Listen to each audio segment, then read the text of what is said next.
ಬೆಂಗಳೂರಿನಲ್ಲಿ ಭೂಸ್ವಾಧೀನ ಪ್ರಕ್ರಿಯೆಯನ್ನು ಪ್ರಶ್ನಿಸಿ ಪದೇ ಪದೇ ಅರ್ಜಿ ಸಲ್ಲಿಸಿದ್ದ ಕುಟುಂಬಕ್ಕೆ ಹೈಕೋರ್ಟ್ 10 ಲಕ್ಷ ರೂಪಾಯಿ ದಂಡ ವಿಧಿಸಿದೆ.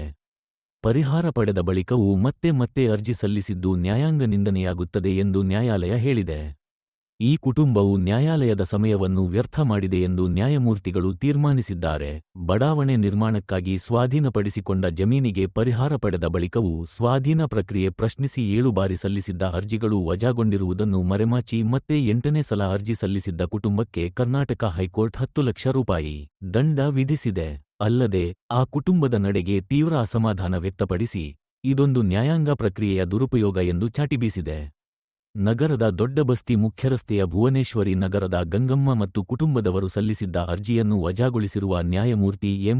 ನಾಗಪ್ರಸನ್ನ ಅವರಿದ್ದ ಏಕಸದಸ್ಯ ಪೀಠ 4 ವಾರಗಳಲ್ಲಿ 10 ಲಕ್ಷ ರೂಪಾಯಿ ಮೊತ್ತವನ್ನು ರಾಜ್ಯ ಕಾನೂನು ಸೇವಾ ಪ್ರಾಧಿಕಾರಕ್ಕೆ ಪಾವತಿಸಲು ಸೂಚನೆ ನೀಡಿದೆ.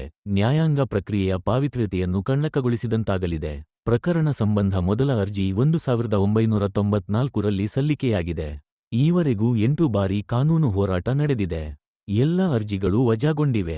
ಈ ಅಂಶವನ್ನು ಕೊನೆಯ ಅರ್ಜಿಯಲ್ಲಿ ಮರೆಮಾಚಲಾಗಿದೆ. ಆದ್ದರಿಂದ ಅರ್ಜಿದಾರರು ತಪ್ಪಿತಸ್ಥರಾಗಿದ್ದು ಶುದ್ಧಹಸ್ತದಿಂದ ನ್ಯಾಯಾಲಯಕ್ಕೆ ಬಂದಿಲ್ಲ. ವಂಚನೆ, ತಪ್ಪು ಮಾಹಿತಿ ನೀಡಿ ನ್ಯಾಯಾಲಯಕ್ಕೆ ಬರುವವರು ನ್ಯಾಯಾಂಗ ಪ್ರಕ್ರಿಯೆಯ ಪಾವಿತ್ರ್ಯತೆಯನ್ನು ಕಣ್ಣಕಗೊಳಿಸಿದಂತಾಗಲಿದೆ ಎಂದು ನ್ಯಾಯಪೀಠ ಹೇಳಿದೆ. ಇಂತಹ ಆದೇಶಗಳು ಇತರರಿಗೆ ಎಚ್ಚರಿಕೆ ನೀಡುವಂತಿರಬೇಕು. ನ್ಯಾಯಾಲಯವನ್ನು ಆಟದ ಮೈದಾನದಂತೆ ಪರಿಗಣಿಸುವ ಬೇಜವಾಬ್ದಾರರಿಗೆ ದಂಡದ ಮೂಲಕ ಪ್ರತಿಕ್ರಿಯೆ ನೀಡಬೇಕು. ಒಂದು ವೇಳೆ ಈ ಅರ್ಜಿ ಪುರಸ್ಕರಿಸಿದಲ್ಲಿ ಮತ್ತೊಮ್ಮೆ ನ್ಯಾಯಾಂಗ ಹೋರಾಟ ಮುಂದುವರಿಸಲು ಅವಕಾಶ ನೀಡಿದಂತಾಗಲಿದ್ದು ನ್ಯಾಯಾಂಗ ಪ್ರಕ್ರಿಯೆ ದುರುಪಯೋಗಕ್ಕೆ ಅವಕಾಶ ನೀಡಿದಂತಾಗುತ್ತದೆ. ಆದ್ದರಿಂದ ಅರ್ಜಿಯನ್ನು ದಂಡ ವಿಧಿಸಿ ವಜಾಗೊಳಿಸಲಾಗುತ್ತಿದೆ ಎಂದು ನ್ಯಾಯಪೀಠ ತಿಳಿಸಿದೆ. ಪ್ರಕರಣದ ಹಿನ್ನೆಲೆ ವೆಂಕಟೇಶ್ ಬೋವಿ ಮತ್ತು ಹನುಮಂತ ಬೋವಿ ಎಂಬುವವರು ಕೆಂಗೇರಿ ಹೋಬಳಿಯ ನಾಗದೇವನಹಳ್ಳಿ ಗ್ರಾಮದ ಸರ್ವೆ ಸಂಖ್ಯೆ 26ರಲ್ಲಿದ್ದ ಸರಕಾರಿ ಭೂಮಿಯಲ್ಲಿ ಅನಧಿಕೃತವಾಗಿ ಬೇಸಾಯ ಮಾಡುತ್ತಿದ್ದರು. ಬಳಿಕ ಸಾಗುವಳಿ ಮಾಡುತ್ತಿದ್ದ ಆಧಾರದಲ್ಲಿ ಅರ್ಜಿದಾರರ ಹೆಸರಿಗೆ ಜಮೀನು ಮಂಜೂರು ಮಾಡಲಾಗಿತ್ತು. ಈ ಜಮೀನು ಇಬ್ಬರ ಹೆಸರಿಗೆ ವರ್ಗಾವಣೆಗೊಂಡಿದ್ದವು.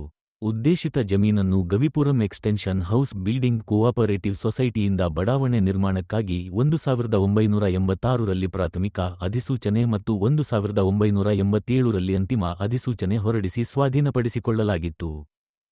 ಅದರಂತೆ ಪ್ರತಿ ಎಕರೆಗೆ 65,000 ರೂಪಾಯಿ ಮತ್ತು 15,000 ರೂಪಾಯಿ ಬಡ್ಡಿ ಸೇರಿಸಿ ಪರಿಹಾರ ನೀಡಿತ್ತು. ಈ ಪರಿಹಾರ ಮೊತ್ತವನ್ನು ಭೂಮಾಲೀಕರ ಖಾತೆಗಳಿಗೆ ಜಮೆ ಮಾಡಲಾಗಿತ್ತು. ಈ ನಡುವೆ ವೆಂಕಟೇಶ್ ಬೋವಿ ಮತ್ತು ಹನುಮಂತ ಬೋವಿ ಮೃತಪಟ್ಟಿದ್ದರು.